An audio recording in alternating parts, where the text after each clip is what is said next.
Muchísimas gracias por acompañarnos esta mañana, por haber dejado sus actividades, que no ignoro que todas las han tenido, para venir a acompañarnos en la inauguración de nuestras 9ª jornadas regionales, que yo creo que lo que han escuchado les da la muestra de que vale la pena el esfuerzo de todos los años que hacemos, que es mucho, es ardua la tarea, pero vale la pena. Y en primer lugar, agradecerle también a Betty, una de las hijas del profesor, porque ha considerado que soy la persona adecuada para expresar algunos conceptos sobre su señor padre.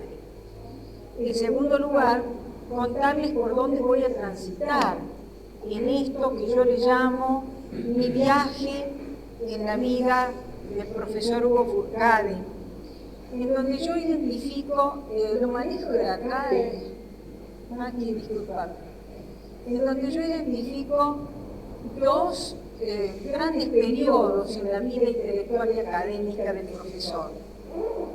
Yo fui ayudante en la universidad del profesor, de modo tal que es un ámbito que no lo puedo obviar, porque es el ámbito en la que él primero fue maestro, profesor universitario, en donde yo lo encuentro, en donde yo lo conozco, tomo contacto directo y personal con él. Y luego, cuando él ya se retira del ámbito educativo, deja de ser director de la emblemática Escuela Normal Juan Pascual Pringles y también de la cátedra universitaria, se dedica, ya venía haciéndolo, vemos las fechas, ¿no es cierto? Venía haciéndolo, pero ya ahí se concentra con toda su energía y toda su deseo de dedicarse a la investigación y a la producción histórica, al estudio del pasado puntano, le llama él. Por tanto, eso sería el ámbito histórico. Verán ustedes que he colocado primero como presidente de la Junta de Historia de San Luis desde el año 1981 hasta su fallecimiento, y luego como presidente de la Asociación Cultural Sanmartiniana de San Luis desde el año 1985 también hasta su fallecimiento en el 2010. Previo a la introducción al análisis de estos dos ámbitos, de alguna manera es necesario acercarnos a una semblanza de este hombre, que también lo vemos allí, o sea, no he sido creativa en la foto, perdón por ello. Pero necesito detenerme, mi primera estación de este viaje que hago, necesito detenerme en el hombre que alguna vez fue hijo, alguna vez fue niño, alguna vez fue joven, adolescente, padre y abuelo. Entonces, dice, vamos a ver muchas referencias a este libro que ya lo voy a presentar. En esta necesidad de ver al hombre, diré que nació un 2 de abril de 1942 en la pequeña localidad de La Valls, de San Luis. Es una localidad que está a unos 20 kilómetros de Villa Mercedes. Era el cuarto de los 5 hijos del matrimonio constituido por Mariano Furcade y Felisa Muñoz. Y al respecto, el propio profesor dice: en este libro, que ustedes lo ven pequeño, pero para mí es el más enorme que ha producido el profesor, porque realmente nos presenta a la persona que no conocimos plenamente, al hombre que no pudimos conocer en otros ámbitos, y está aquí. Es realmente, como dice Urbano Núñez, nuestro presidente fundador, que es el que lo ha prologado a este pequeño gran libro, es un regalo de belleza y emoción. Van a comprender esto que digo cuando termine. Que yo tuve el placer de que él me lo obsequiara y me lo de alguna manera dedicara en el año 84, es decir, en el mismo año que se publica.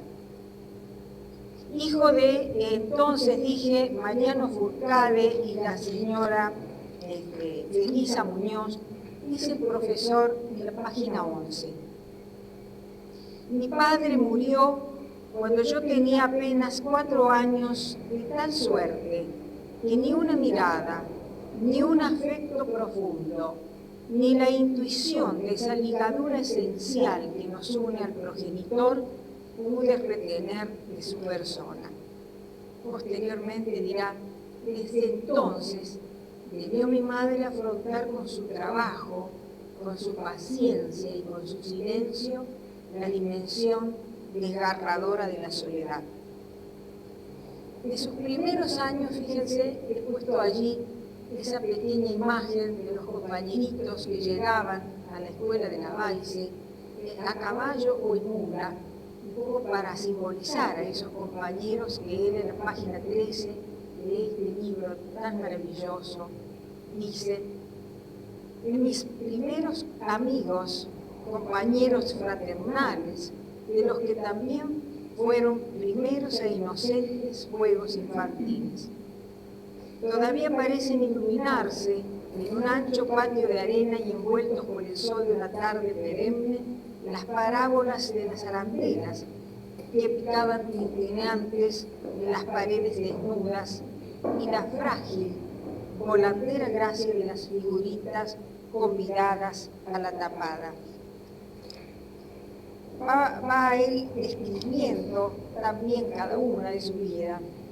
En la primera infancia, en este momento, él va a descubrir las primeras letras, las primeras sílabas y las primeras vocales, siempre al lado de su madre. Y va a decir él allí, en ese momento, cuando descubre el mundo de las letras, qué chico que era yo, qué grande mundo, un niño de escuela rural, qué voz recién cortada mostraba el júbilo, y tú en el centro, pastora incomparable de sentimientos, su madre en el centro del aula.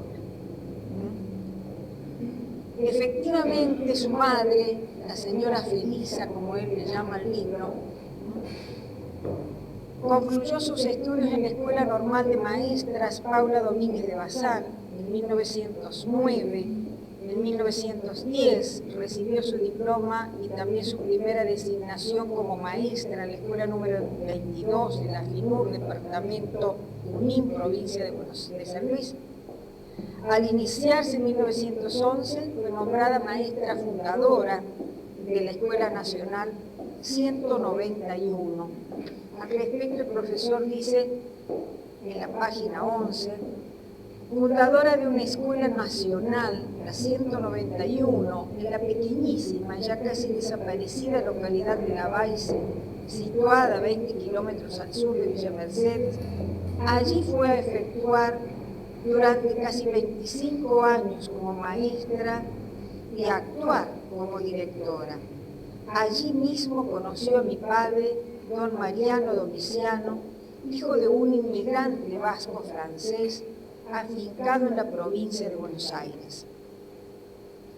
Luego de un tiempo, no demasiado largo, en la que el profesor Furcade evoca con dolor y nostalgia, la familia se va a trasladar a Buenos Aires, a la ciudad de San Luis. No sé cómo le pasa con Buenos Aires esta mañana. Se traslada a la ciudad y va a decir él, con mucho dolor se va a trasladar. Ese niño que descubre las letras y las sílabas en la pequeña escuela rural, se traslada a la ciudad, donde va a continuar la enseñanza primaria y luego la secundaria.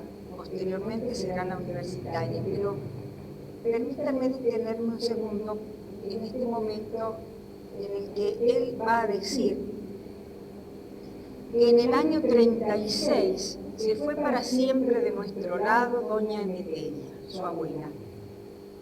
Entonces eso hizo que su madre, con la familia, con sus pequeños polluelos, viniera a la ciudad de San Luis, y aquí comienza el descubrimiento, dice él, la relación íntima y cordial entre ella y yo, entre su madre, entre su persona y uno de sus vástagos, el que vendría a ser el Benjamín de la familia, tras la desaparición del hermano menor, que llegó último y partió primero.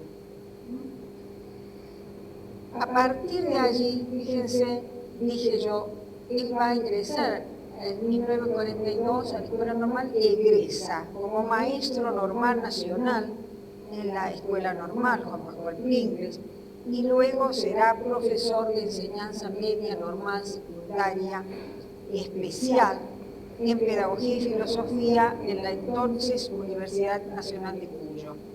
En esta institución se formó como profesional de la educación y va a quedar profundamente impresionado, y a partir de allí será un gran estudioso del pensamiento aristotélico tomista, que no abandonó nunca. De su adolescencia y juventud diré tan solo que fue un joven que se dedicaba con ahínco y responsabilidad a las asignaturas que integraban el currículo del magisterio, sobresaliendo de ellas por la exigencia que tenía hacia sí mismo primero. Por ese tiempo conocerá el profesor Furcade a una joven que por algún lugar, y en algún lugar leí, o tal vez lo contó él, aquí en esta misma casa, que lo impresionó por esos grandes ojos negros. Él queda muy impresionado por esa niña con la que se casa el día 5 de febrero de 1949, y de esa unión nacerán 3 hijas mujeres y un varón. Pero sin embargo, con el tiempo, el dolor romperá la armonía del feliz matrimonio, ya que una de sus 3 hijas, María Eugenia, partirá con tan solo 50 años para estar junto al Padre Celestial y ser un ángel que va a cuidar a los seres queridos que quedaron aquí en espera. Yo tomé aquí, fíjense, esta foto que me la permitió Betty, esta foto familiar, esta foto tan maravillosa. ¿Por qué? Fíjense, aquí está el profesor con su esposa. Yo me quedé muy impresionada cuando vi esta foto. Es la primera vez que lo vi feliz. Está bien, es muy joven, ¿no? Es muy joven, pero la felicidad enorme que tiene su rostro y esa sonrisa que nunca se la vi, pienso que se debió no solo a ella, a María Lucía, sino también que estaba toda la familia, estaban sus hermanos, ayer el sacerdote, ¿verdad, chicos? Están sus hermanos, está su madre, la señora Felisa, y están los otros chicos.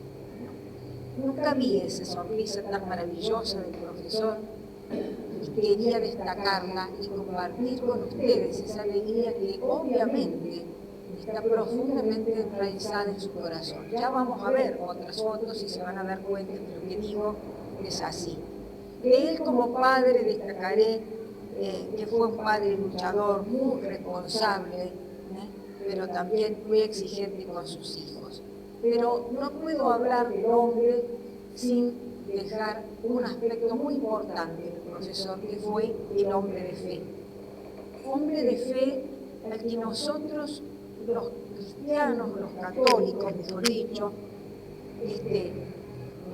nos habíamos acostumbrado a ver los días domingos en la misa de 10 en la iglesia catedral. Aproximadamente a las 9:30 ya su figura se recortaba en el ingreso a la iglesia catedral, y con su atuendo característico normalista, de saco azul estrictamente, pantalón gris, el uniforme emblemático de la Escuela Normal Juan Pascual Pringles, por la nave lateral se dirigía respetuosamente, y los últimos años, con su paso cansado, a la sacristía, en donde él efectuaba de ayudante del padre oficiante y realizaba con profunda emoción las lecturas correspondientes al día y también las canciones. Eso era algo que formaba parte del paisaje habitual de quienes concurríamos los domingos a la misa de 10. El acendrado espíritu cristiano del profesor se aprecia en este texto, que es una documentación para el estudio del Vía Crucis de la Villa de la Quebrada.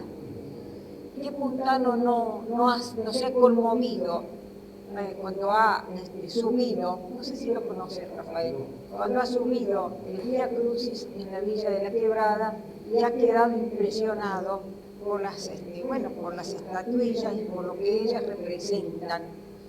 En el caso del profesor, él no fue ajeno a eso, de modo tal que ese acendrado espíritu cristiano se aprecia en esta página 10 del libro, cuando él dice: como los promesantes, nosotros hemos recorrido más de una vez, estación por estación, pensando lo que cada una de ellas representa, no solo en el instante de la contemplación, sino también en el modo o la manera como podríamos acompañar, doliéndolos el alma, el ascenso de Cristo hasta su muerte entre los dos ladrones.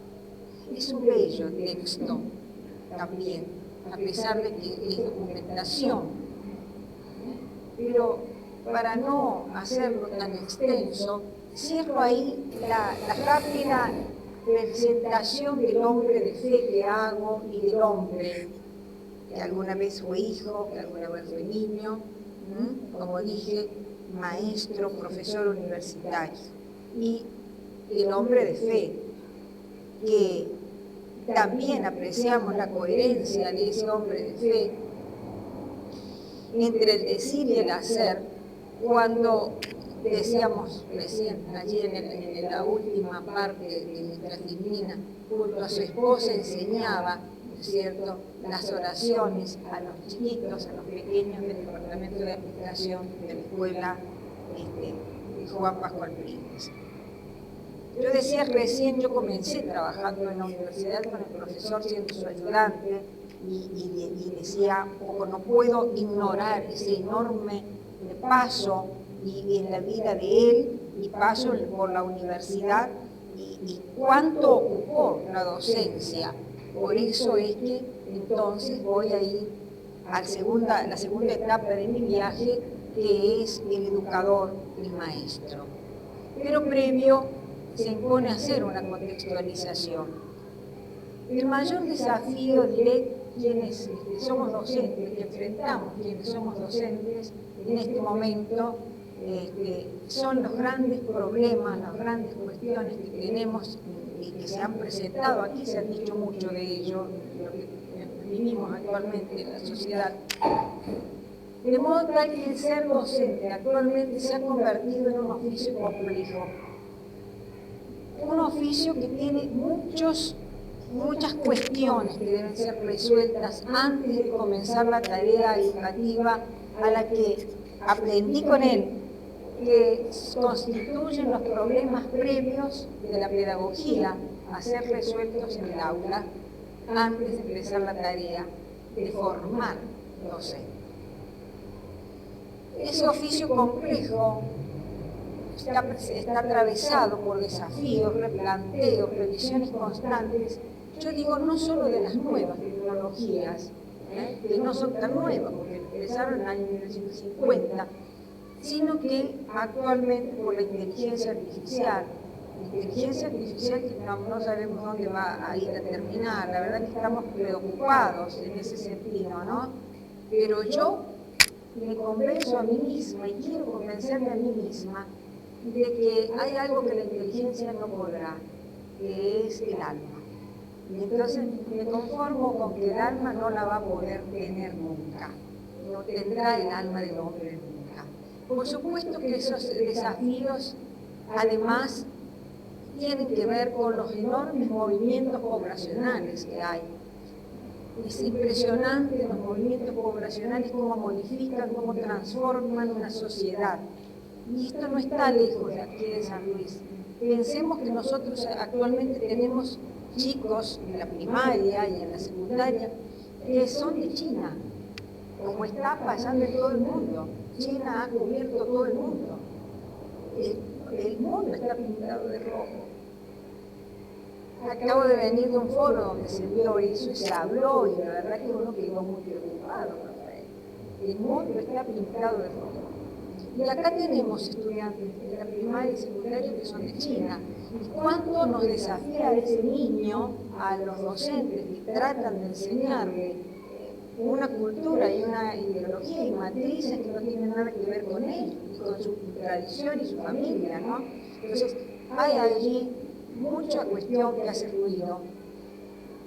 A ellos sumamos factores de diversa naturaleza, económicos, sociales, políticos, culturales, etc. Y además, por si fuera poco esto, el encuentro entre dos subjetividades. Dos subjetividades que son las que determinan la relación entre el docente, educador, y el estudiante, educando. Dos personas que se encuentran allí en la difícil tarea de enseñar uno y de aprender el otro, y mediados y modificados por las relaciones de poder saber. Allí se producen siempre conflictos y siempre es difícil ese manejo. Esto que yo lo estoy hablando desde la actualidad, en el año 80, cuando yo tomo contacto en la cátedra universitaria con él, era una asignatura anual que dictábamos para el profesorado en química y ciencias biológicas. No estaban ausentes las preocupaciones y decir, bueno, pero ante este cúmulo, en ese entonces nuestras preocupaciones pasaban por las grandes cuestiones tecnológicas, que no eran tan grandes como fueron después, ¿no es cierto? Pero sí teníamos y estábamos atravesados por los factores económicos, por los factores políticos, etcétera, y como que después lo tuvimos mucho más. Entonces los interrogantes y los cuestionamientos y de cómo formar y de qué manera y cómo efectuar esa formación, con qué paradigma pedagógico, con qué paradigma didáctico, desde qué pensamiento filosófico, epistemológico, por dónde transitar.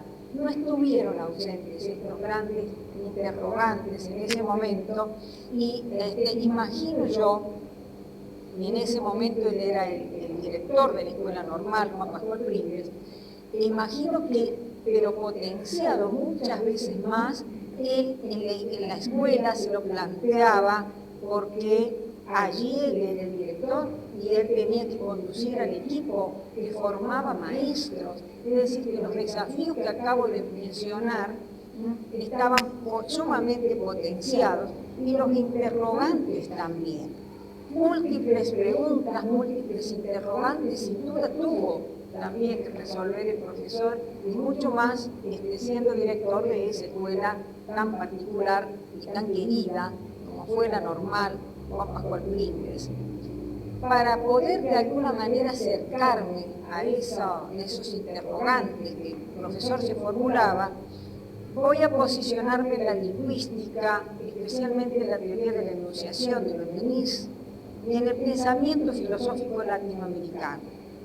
De ambas concepciones tomaré algunas categorías de análisis, pensando y sosteniendo que el acto de la enunciación, en el acto de la enunciación el sujeto se ubica en un tiempo y un espacio determinado, pero además el sujeto que habla deja marcas o deja huellas al hablar. Que esas marcas y esas huellas son lo que nos permiten a nosotros ir marcando, ir analizando, ir viendo por dónde está ese pensamiento. Por eso es que me he posicionado en esta teoría lingüística y posteriormente lo haré en el pensamiento filosófico latinoamericano. Como ustedes pueden apreciar aquí, entonces las teorías de base de las que he tomado algunos conceptos son de la lingüística, como dije, tomando solo 3 categorías de análisis, porque si no esto es muy extenso, imposible abordarlo en unos 40 minutos. Las categorías son la de Ixis, la modalización y la extrapolación, y del pensamiento filosófico solamente tomé la densidad discursiva. La de Ixis es un término que procede del griego y significa señalar, indicar. Son elementos lingüísticos relacionados con la enunciación, con sus coordenadas espaciales, temporales y personales.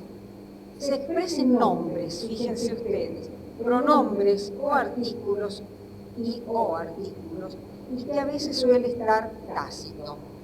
Para analizar la de Ixis, yo he tomado, por supuesto, algunos de los apuntes de clase que todavía por allí están en algún lugar de mi casa, de mi escritorio, y también he tomado algunos ensayos del profesor de Universidad Prospectiva, Escuela y Cambio, y allí, por ejemplo, dice el profesor, sabemos que necesitamos un educador profesional. Luego dirá, buscamos un educador preparado espiritualmente para estar en la tarea diaria, enfrentando con cariño la renovación y el cambio de la juventud frente a lo único que constantemente aumenta su propia vejez. En estos 2 ejemplos, fíjense, el sujeto está tácito, nosotros, siempre nosotros sabemos que necesitamos. Y ya luego buscamos un educador. ¿Quién buscamos? Nosotros. ¿Quién era nosotros? Él, el equipo de conducción de la escuela, eso es evidente. En estas 2 simples frases que he mencionado, queda con claridad expresada qué tipo de educador está persiguiendo él en la escuela. Pero también en otro momento dice, ¿cuál es el que no quiero? ¿Cuál es el que no quiero que entre a la escuela y esté aquí? Y entonces dirá, los que quedan atrapados en el texto único, no. Los que manejan la libreta o la amonestación como único recurso disciplinario o didáctico, tampoco. Es decir, él va delineando ese perfil docente que quiere y que persigue, de hecho, en la escuela normal, Juan Pascual Pinto. Cómo sí y cómo no. Un docente que queda en un texto único no sirve. Además, corre el riesgo de adoctrinar a sus alumnos, a sus estudiantes. Estamos exigiendo pensamiento lineal, entonces no puede ser.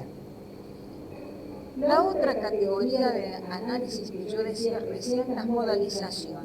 ¿Qué son las modalizaciones? ¿O qué vamos a entender por las modalizaciones?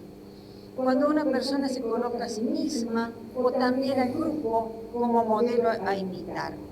Fíjense qué bonito este discurso pronunciado en el Cine Rex por el profesor Furcade a sus estudiantes. Juan, estás por ahí. Muchas veces te voy a decir, mira Juan, escuchar lo que dice. Aquí en el Cine Rex dice, nosotros necesitamos un educador con sentido de tradición y de pasado.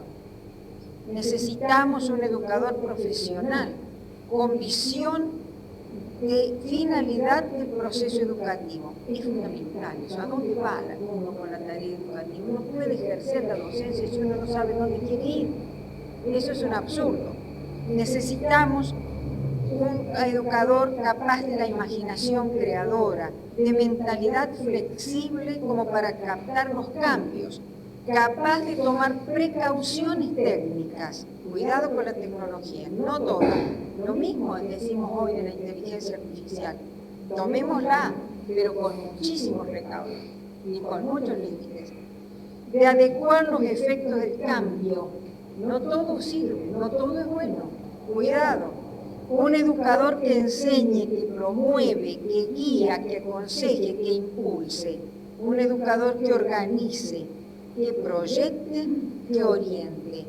Fíjense cómo va él modalizando, cómo va delineando por dónde va el perfil docente que él quiere formar en esa escuela normal.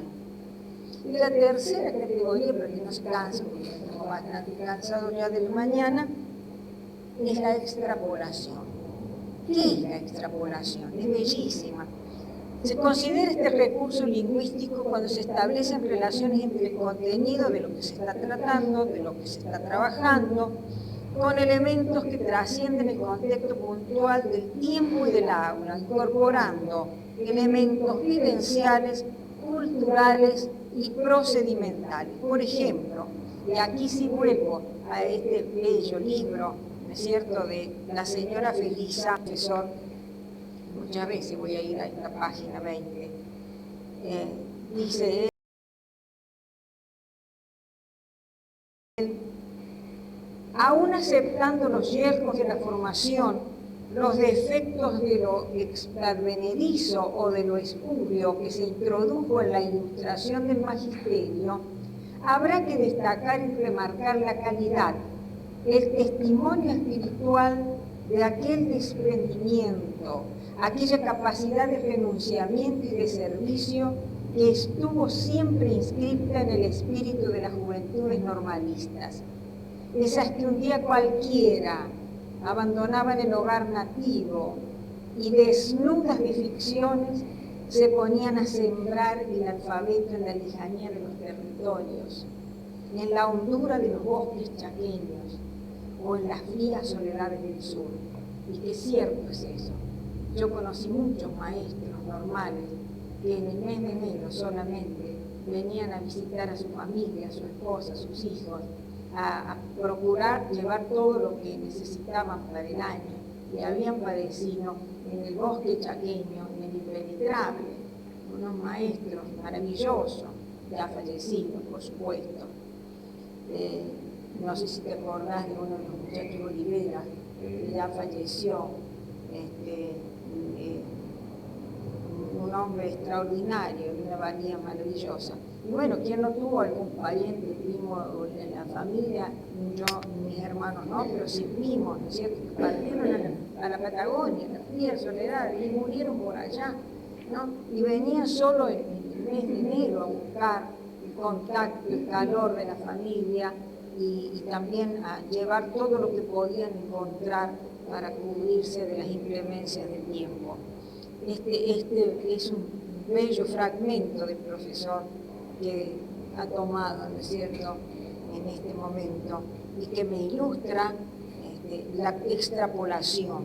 Él habla acá del testimonio espiritual que dieron esas juventudes normalistas, ¿no?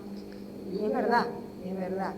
En el mismo texto, la señora Felisa dice, contemplada en la perspectiva del tiempo, esta legión de maestros normales, entre paréntesis, dice, reitero mi visión personal de la señora Felisa Muñoz en 1910. Dice, esos maestros normales que dejaron la heredad sanluiseña y se dispersaron hacia los 4 puntos cardinales cuando los recursos y los medios de comunicación y las posibilidades eran en extremo exiguas. Se alcanza a percibir la dimensión del modelo o la personalidad paradigmática que sella en el anonimato y en la reserva esencial la labor de quienes se constituyeron austeros sembradores de ideales. Como podemos observar, en los 3 recursos lingüísticos que he mencionado, están presentes las relaciones entre el texto, el contexto, las relaciones vivenciales, temporales y espaciales.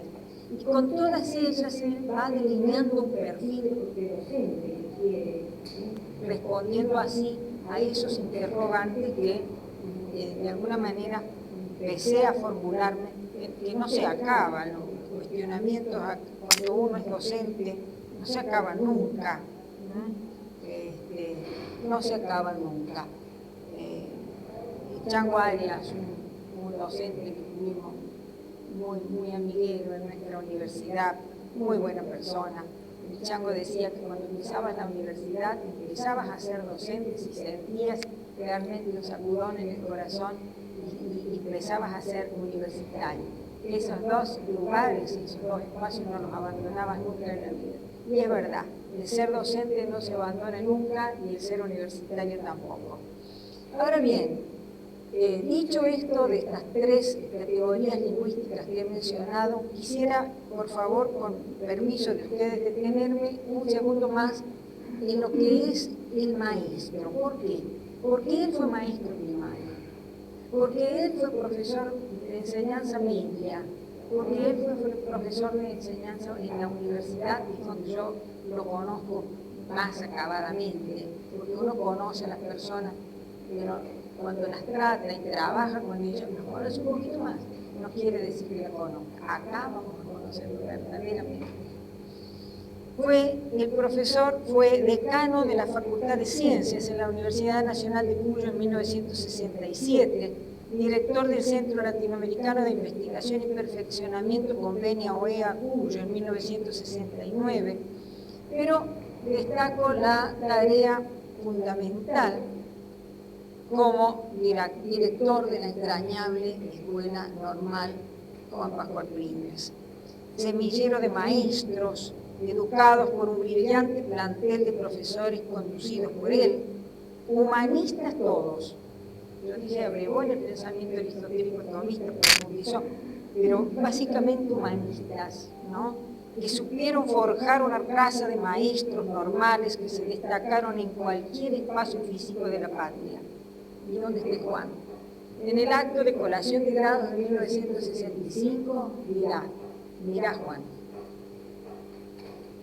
De las aulas de la escuela normal han salido ante todo maestros, muchos maestros, humildes y oscuros muchachos provincianos, pero enormes en la fortaleza del carácter y la entrega a la vocación docente.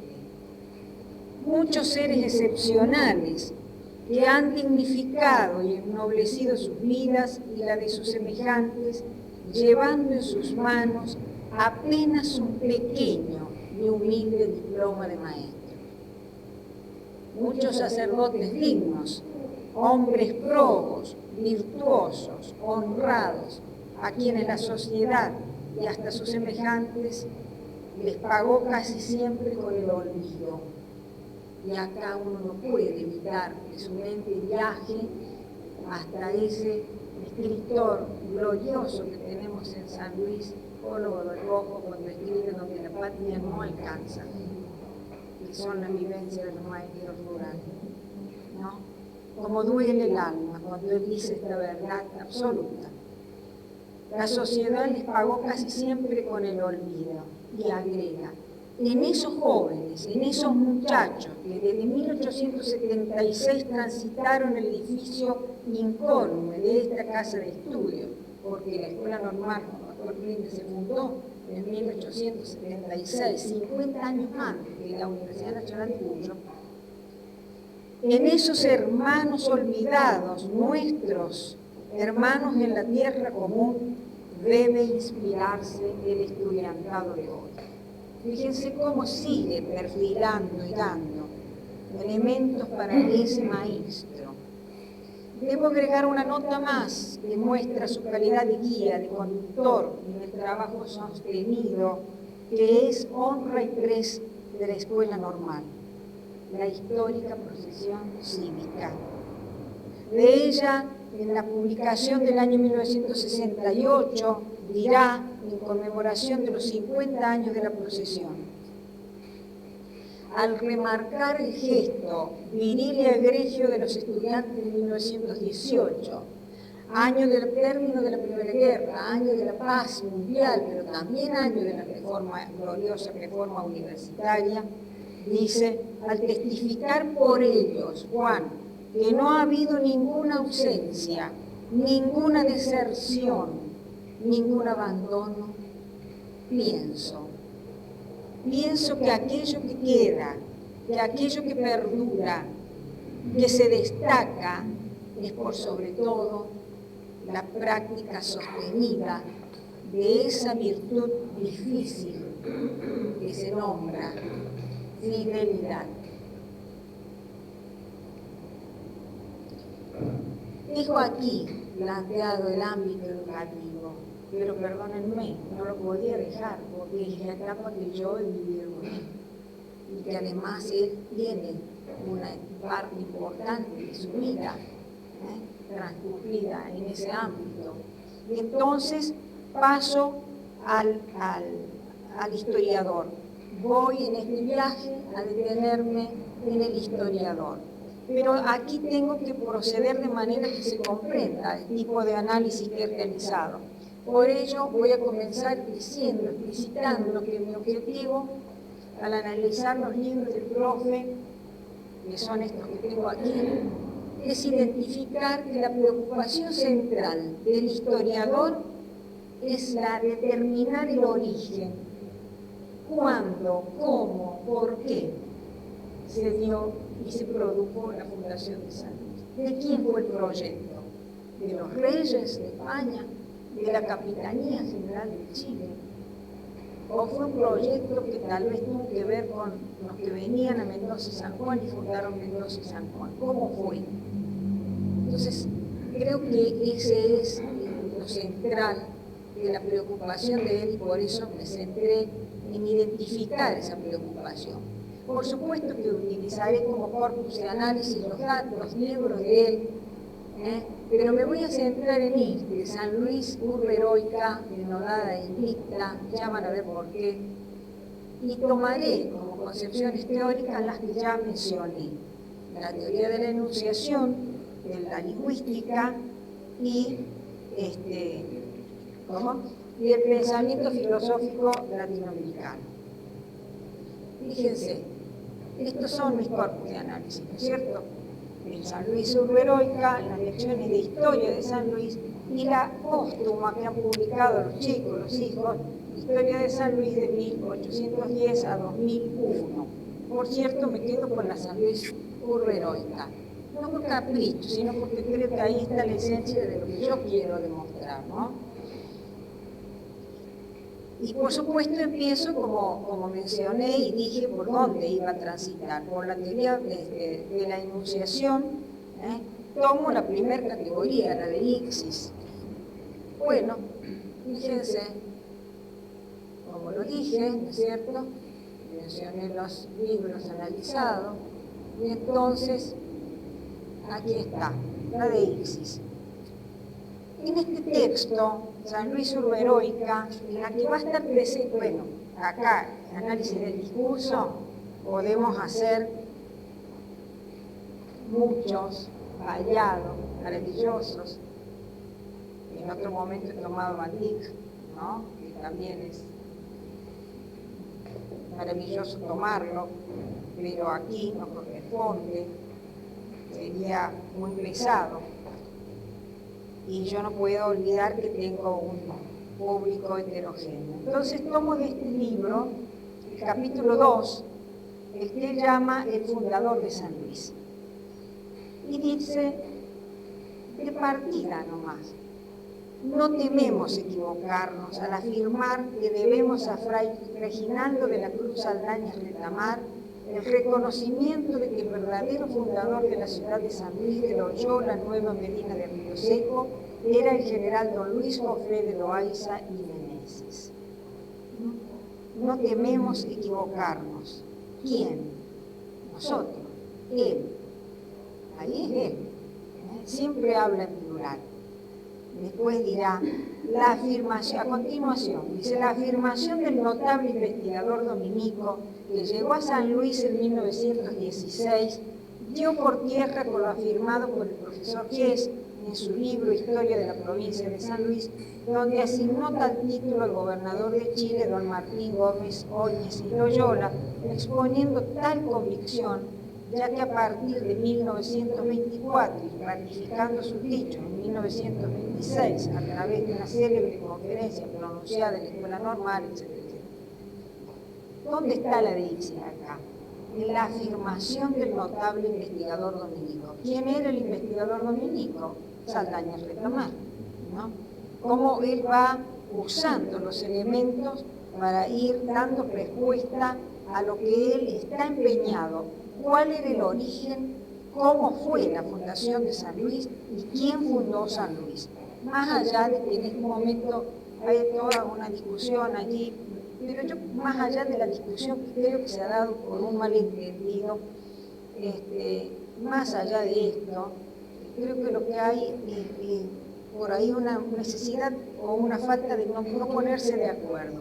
Porque todos estamos diciendo lo mismo. San Luis fue fundada, así como dice el profesor, por Juan Luis Jofré de Loaiza. Lo que ocurre es que después la otra gente le va a dar la estructura a la que vos hablabas, a la que vos mencionabas, propia de la planificación de la conquista, acá la plaza de armas, acá el cabildo, allá la... 5 pesos aparte. Yo no entro en esa discusión, no me parece que sirva para nada. Así que yo creo que eso no vale la pena y me quedo con este libro. Vean esto, yo decía, ¿de quién era el proyecto? En la página 77, al referirse por qué se fundó San Luis, ¿de quién era el proyecto? Dice, y lo esencial nos parece estaba más allá de la carencia del mandato expreso que acusaban y acusan las fundaciones de Mendoza y San Juan. Dice, porque a nuestro modesto entender, la erección de la capital puntana estuvo enraizada en la concepción política, o mejor dicho, geopolítica, que ejecutaron siempre los gobernantes de Chile. Ejecutaron, pero ¿de quién era el proyecto? Obviamente de los reyes de España. La Capitanía General de Chile, obedeciendo a aquello, va a enviar primero a unos, después a otros, pero el proyecto es de la corona. ¿Y cuál era el afán? Llegar también a Río de la Plata. No nos olvidemos que no pudieron por allá, bueno, buscamos por acá y entonces seguimos, ¿no? Buscando. Es decir, que él va a estar siempre buscando demostrar lo que él se proponía. Y lo va a llevar muy lejos después a buscar este origen, ¿no? Va a ir hasta el archivo de India a buscar el acta fundacional y no la encontró. Así que bueno, pero él realmente, su empeño y su vida estuvo dedicado a buscar el origen de esa acta o de esa fundación que tal vez se resistía a ello. Pero fíjense, para no extenderme, aquí dice la otra categoría es la extrapolación y voy al capítulo 3, la estirpe del fundador, la estirpe de los Jofré, lo titula así, ¿no? En la estirpe de los Jofré, dirá, hay muchísimo para decir, pero fíjense lo que dice aquí. Venía de un tronco de hidalgos, don Luis Jofré. Extrapolación, acuérdense, vincular y traer vivencias, combinar tiempos y espacios de otro momento con otros personajes.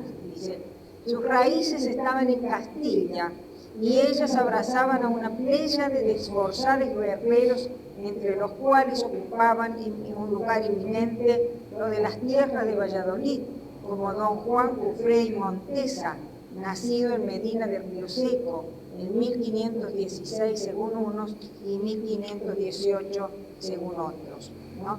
Es decir, él siempre va a ir mostrando estas relaciones, estos vínculos temporales y espaciales a fin de abonar su teoría, cómo eran, quién fue, cuál era el proyecto.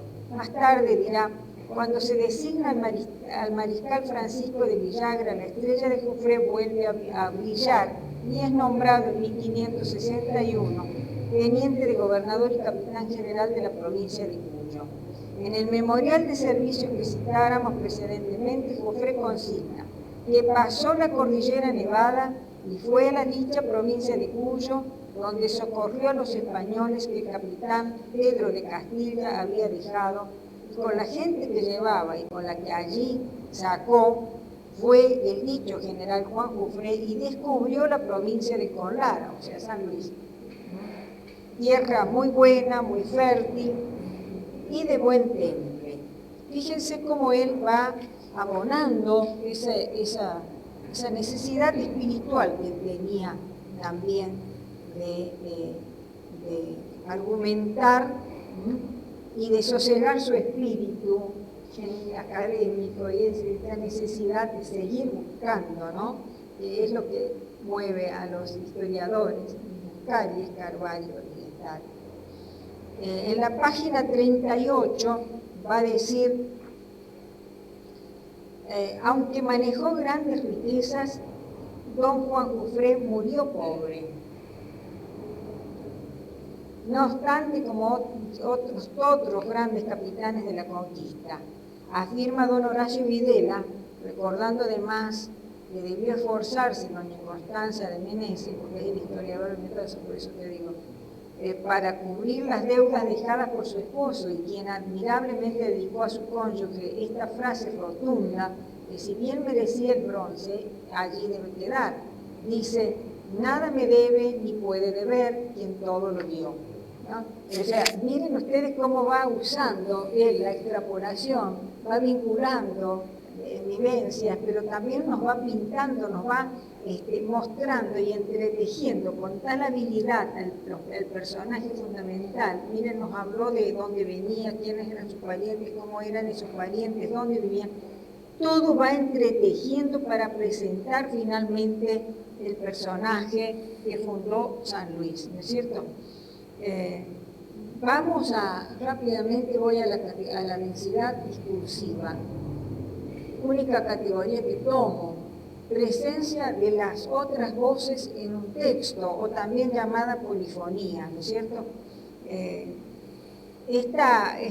La presencia de los otros se aprecia en todos los libros, por supuesto, naturalmente. En la página 12, fíjense, cita aquí a don Víctor Sá y dice: Víctor Sá, en su notable obra San Luis Ciudad Cabildo, incluye como compañeros de Jofré, siguiendo los datos de Saldaña, Retamar y Canal Frau, tal. Después dice, y Urbano Núñez, coincidiendo con Sá. Miren todos los historiadores que trae para darle fuerza a la argumentación que él necesita para afirmar lo que él necesita, que se quede claramente entendido. Allí aparece la polifonía de voces en la fuerza argumentativa, ¿no? La afirmación del notable investigador dominico Saldaña Retamar, también vuelve a decir aquí en la página 19, ¿no?, que lo veíamos hace rato, de nuevo allí aparece, ¿no? Después va a decir, modificar o alterar, aunque sea con la verdad, el modelo oficial no fue fácil, y a ello contribuyó Víctor Sá desde su revista Ideas, donde dio a conocer valiosos artículos del fundador de San Luis. Es decir, como Víctor Sá, pero no es solo Víctor Sá, sino todos los autores que estaban en la revista Ideas, ¿no? Y más tarde dirá, aquí es muy interesante esto que dice, porque esto es lo que queda como asentado, cuando y cómo y quiénes fundaron San Luis. Dice, más tarde el informe oficial de 1944, en el que tanto tuvieron que ver los doctores Nicolás Jofré, Juan Carlos Sá y Gilberto Sosa Loyola, reafirmaría sin duda que el general Jofré debía considerarse sin objeción posible como el auténtico fundador de San Luis, ¿no? Informe de 1944, vos me vas a decir, Rafael, pero si San Luis se va a fundar en 1500, ¿por qué en el 1944 esta comisión, el interventor federal, dado que se había perdido el acta, decide poner fin a esa discusión terrible, ¿no es cierto?, y de desacuerdos, historia de desacuerdos, y entonces con estos tres historiadores hacen un estudio, por supuesto, y terminan en ese informe. Pero el profesor no se quedó tranquilo, él va a seguir buscando los orígenes. Hasta aquí un brevísimo pasaje por el pensamiento filosófico. He tomado una sola categoría para mostrar la producción histórica del profesor Fourcade sin que ello se presente o represente totalmente. Me sirvió, sí, para darme un análisis, no quedarme en ese análisis puramente lingüístico, sino mostrar una mirada más amplia, que es absolutamente posible hacerla en los textos de él, pero eso me excede al tiempo que tengo.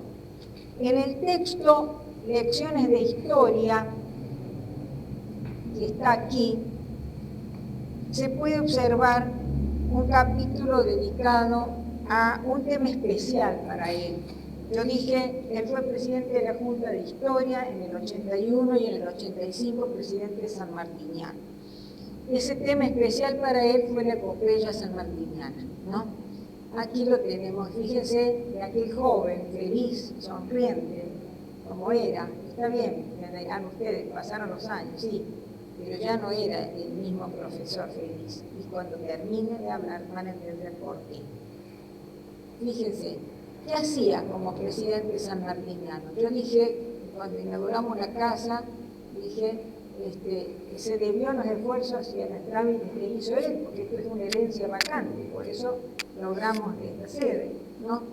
Bueno, además de eso, los discursos públicos, la caminata de los jóvenes a las chacras, las numerosísimas conferencias, las charlas a los niños y a los jóvenes, estando por supuesto dentro del consejo directivo de la Asociación Sanmartiniana, él nos enviaba a nosotras, éramos 21 personas acá, y entonces él nos enviaba de 2 en 2 a que fuéramos a las escuelas a dar charlas, porque él ya no daba más.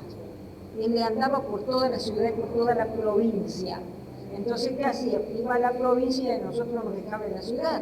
Ramona, estás allí, no me dejas decir cosas que no sean ciertas. ¿Cuántas veces hemos ido a las diversas escuelas, no es cierto? Allí a trabajar en el lugar que correspondía. Entonces, a ese Popella fue un gran estudioso de la causa del gran capitán y desde su conducción en la escuela Juan Pascual Pringles procuró estimular a los jóvenes en las máximas sanmartinianas, como por ejemplo lo que hemos dicho toda la mañana, el amor a la verdad y odio a la mentira, pero fundamentalmente el amor a la patria y a la libertad. Justamente esta máxima, y desde la dirección de la Escuela Normal, junto a su equipo de colaboradores, lo llevó a crear la marcha de los jóvenes al campamento histórico de las chacras, realizada desde la Escuela Normal hasta las chacras de Osorio cada 17 de agosto. Al frente de la institución sanmartiniana, como ya vimos, realizó numerosísimas y diversos tipos de actividades, contando, por supuesto, con un consejo directivo que lo acompañó siempre, siempre acompañamos al profesor en todo momento, nunca lo dejamos solo, él estuvo acompañado siempre. Entonces, para ya ir en la parte final, ¿no es cierto?, volver a repetir que él no solamente se destacó como presidente de las dos instituciones históricas, sino también fue vicepresidente de la SADE, filial San Luis, y de numerosísimas juntas, como está aquí. Diferentes organismos culturales, como la Junta de Historia, como la Asociación Sanmartiniana, miembro de número de la Junta de Historia de Mendoza, de Córdoba, de Santiago del Estero, Catamarca, Salta, Villa Mercedes, en el exterior, Chile, España, y en el Archivo de Indias y de Valladolid. Pero destaco algo aquí, sin embargo, fue declarado en 1991 ciudadano ilustre de San Luis por el Honorable Consejo Deliberante de la ciudad de San Luis. En épocas en que, 1991, en épocas que realmente el valor que tenía que te declararan ciudadano ilustre o ciudadano destacado, etcétera, tenía otro valor, no como ahora que por ahí medio como que se dan por cuestiones políticas muchas veces, ¿no? Esto que yo decía que tomé para el análisis en algunos casos, algunos textos de aquí para hacer el análisis del ámbito educativo, destaco Universidad de Prospectiva, que yo lo tomé, Historia e Historiografía de Pringles, La señora feliz a mi madre, Antonio Esteban Agüero, Vida, Pasión poética, prosística, de poeta, eso es bellísimo también. Te cuento que Antonio Esteban fue el vicepresidente y fundador nuestro, y en esa época escribió El Vivo el Llamado. Escribió folletos educativos culturales, separatas, trabajos históricos e inéditos, y de esta sí tomé Escuela, Tradición y Cambio, la procesión cívica, esas breves referencias que hice, Y algo que también lo desvelaba bastante, que era la problemática del ser nacional. A eso le dedicó mucho tiempo y él se dedicó mucho a eso. Yo le escuché muchas charlas a él sobre la problemática del ser nacional. No sé por qué le preocupaba eso, o tal vez por lo incierto del rumbo del país, porque siempre andaba por un lado y por el otro. Para concluir, tomaré las propias palabras del profesor y relacionarlo con mi objetivo, en donde expresa el sentido de prelación de sus estudios y posteriores publicaciones. El eje central de sus preocupaciones intelectuales, creo que lo medular del historiador, es primero demostrar y abocarse a la gesta fundadora, en el libro citado, San Luis Urbe Heroica, y luego, como él dice, ocuparme de las epopeyas sucesivas. San Luis Ciudad Cabildo, contenido en lecciones de historia, y aquí se incluye la gesta sanmartiniana, y San Luis Provincia, contenido en el otro libro, Historia de San Luis, publicación póstuma de 1810-2001. Estas preocupaciones lo llevaron a buscar en diferentes fuentes, en diferentes archivos, en Argentina, en Mendoza, San Luis, Córdoba, en el exterior, en Chile, en Indias, en España, ¿no es cierto? En la página 9 del libro San Luis Urbe Heroica queda claramente aclarado cuál es el sentido de su preocupación. Fíjense lo que dice aquí. Ya voy terminando. Por favor, aguántenme un segundo. Por favor. Me voy a volver para atrás después encima, así que miren ustedes. Deseamos con estas páginas que no hacen otra cosa que completar o tal vez perfeccionar el conocimiento de nuestro pasado, de aquellos que fueron los instantes primeros de la aventura del pueblo puntano, reverenciar la gesta fundadora. O sea, para él la gesta fundadora es esta. Y reverenciar las epopeyas sucesivas que le han permitido a San Luis Ciudad Cabildo y San Luis Provincia, ocupar sin desmedro para nadie un puesto relevante o inminente en el escenario nacional. Fíjense cómo aclara allí, ¿no es cierto?, cuál es su preocupación central. Ocuparse de la gesta fundadora, eso es lo principal. Para concluir, en el ámbito educativo, diré, todos los recursos lingüísticos utilizados dan respuesta a las distintas problemáticas relacionadas con la formación docente actual. Tanto la de Ixis como la contextualización y las modalizaciones que explicita están profundamente arraigadas dentro de su propia formación, la cual es tomada de su madre. Porque algo que por el apuro no dije, es que estoy convencida que se aprende a ser docente siendo alumno. Y él aprendió de la mejor, su madre. En sus expresiones también se percibe la dosis de idealismo propia de la posición aristotélico-tomista. Y dirá él, maestro es quien quiere, y no el que puede. Porque en la época que él estudió, a lo mejor la gente que tenía un poco más de dinero estudiaba en la escuela normal de maestros, porque después podía seguir estudiando el profesorado. Pero claro, hay que tener otra cosa que está dentro, ¿no? Que tiene que ver con el cinismo muy interno. Y como conclusión en el ámbito histórico, encontramos aquí un historiador preocupado por buscar fuentes que ayuden a clarificar su preocupación central, la gesta fundacional. Los recursos lingüísticos utilizados, como la ixis, extrapolación, le permiten al historiador reafirmar el origen, el fundador y su procedencia, entre otros. En tanto que la categoría discursiva del pensamiento filosófico le facilita enfatizar, trayendo diversos historiadores, a su hipótesis central sobre la gesta fundacional. Siempre dio vueltas en eso, no cambió en eso, ¿no?, hasta sus últimos días.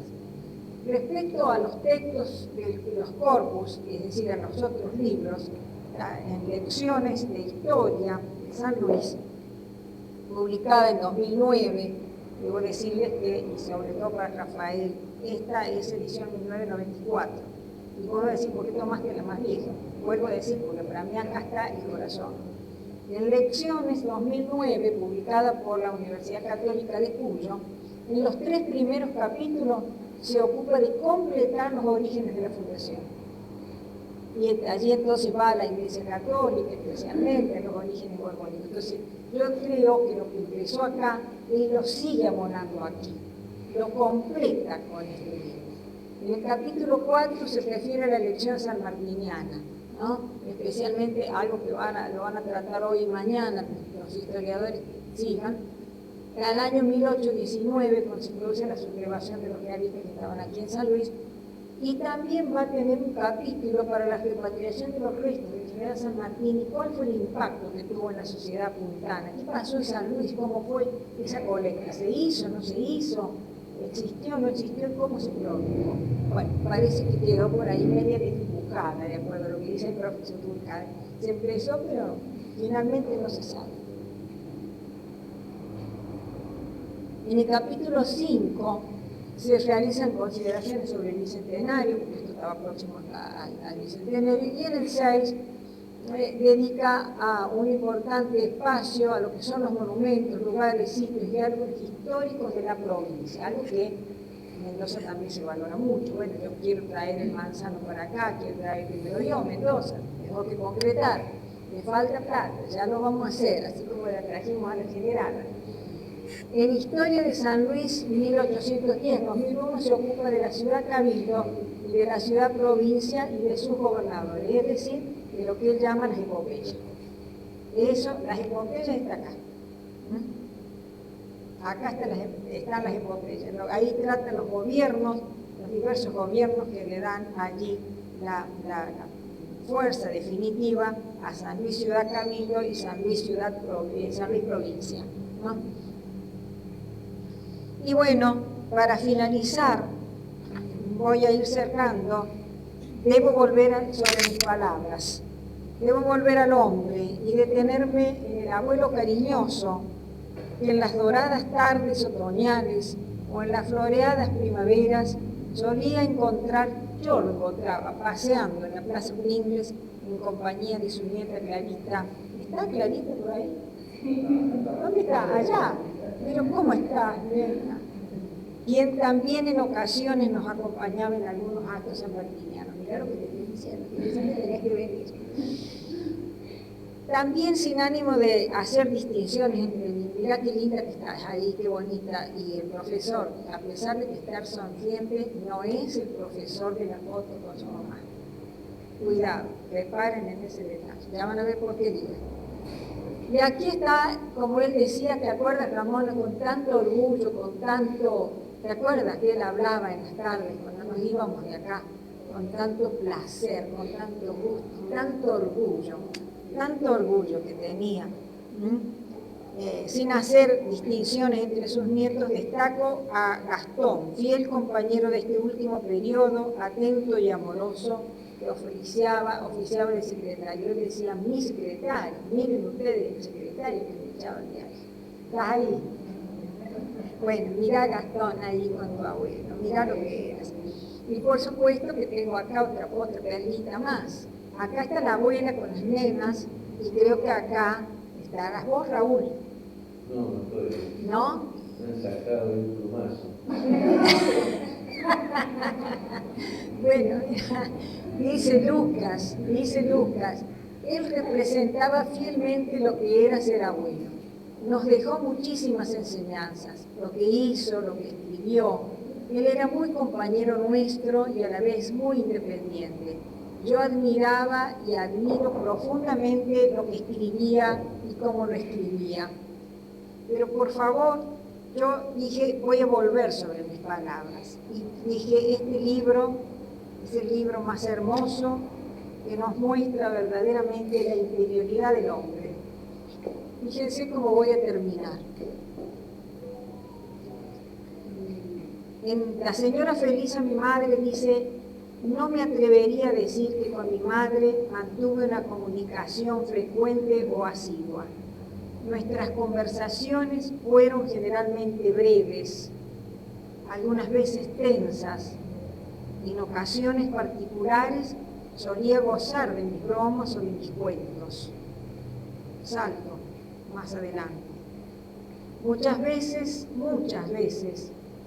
he reflexionado, he pensado y he meditado si mi afecto filial fue consecuente, sincero, profundo y perdurable, como el que ella me dispensó. He hecho más de servicios que de palabras, más de desgarramientos interiores que de discursos y frases, más de amor en obras que de ternuras y sentimentalismos exteriores. Cuando comenzó a morirse,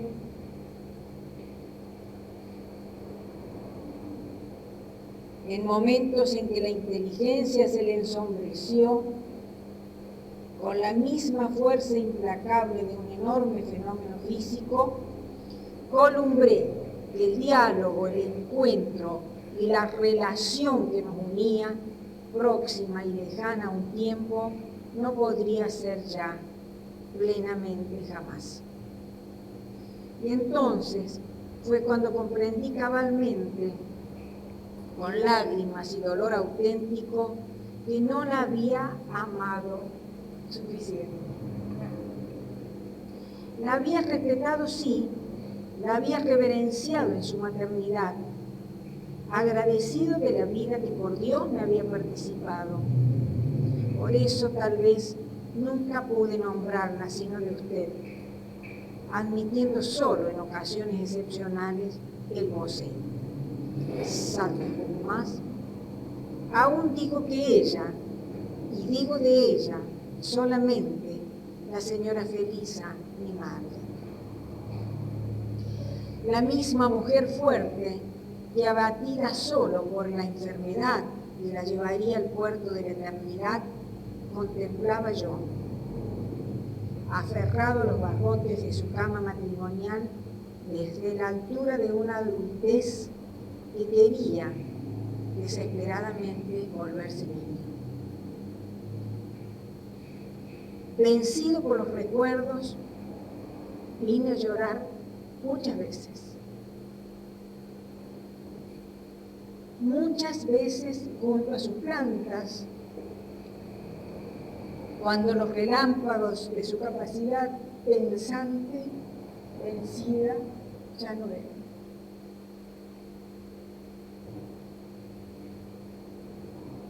Solo entre sombras recordaba la imagen del último de sus hijos. Hasta que un día ya nada pudo ser.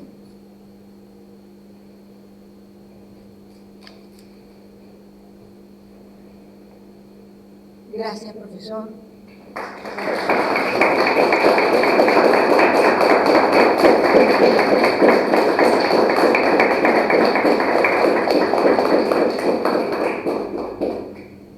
Gracias, profesor, por compartir con nosotros la intimidad de su corazón y permitirnos conocerlo íntimamente, cosa que nunca se permitió.